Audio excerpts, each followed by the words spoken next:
I would like to ask Peter about an update following the Foreign Affairs Council last Friday, and especially also the announcement on Saturday by Iran that they indeed were responsible by mistake for shooting down, the Ukrainian plane.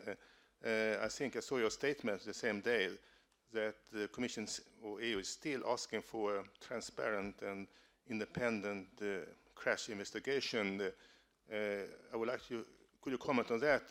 Can we now rely that there will be such a transparent, independent, and credible investigation following the first days of denial by Iran?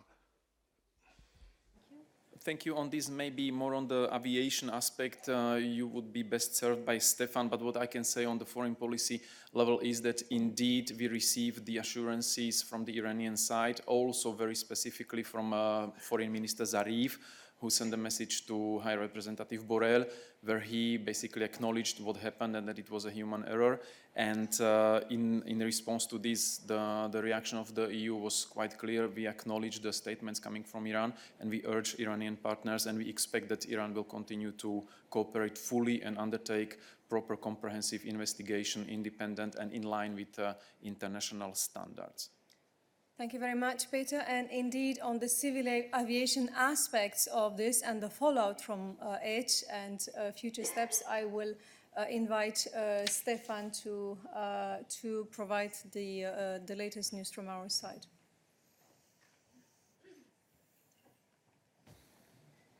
As you may have seen, the risk of the commercial airline operations over Iran has been re-evaluated by the EASA, and that was in coordination with the European Commission. In light of indeed this recent statement from Iran that its armed forces accidentally shot down a Ukrainian passenger aircraft shortly after takeoff from Tehran. On the basis of this available information, the recommendation in the current security climate is that overflight of Iran at all altitudes should be avoided until further notice, and this is a precautionary measure. Of course, we are dealing here with a very dynamic situation, and a new assessment will be made with the Commission and the Member States this week. Follow up?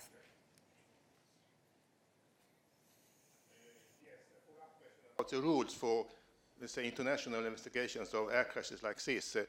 I'm thinking about the black box which was found. I wonder if Iran is now obliged, let's say, to provide that box to Ukraine, or in order, let's say, to ensure that will really be an international and transparent investigation, or what happens to that box. Because we remember another crash in Smolensk, 2010, where the box was never left Russia, and that caused a lot of controversy about the credibility of that investigation. On this, as we said last week, we called for an independent and credible investigation, and we referred to the necessity for the investigation authorities to clearly respect the standards that are laid down at international level, and this is what we insist has to be done in terms of to make sure that this investigation is independent and well organized. Thank you very much. Are there any other questions for Stefan? Not for Stefan, but okay. In this case, Stefan, thank you.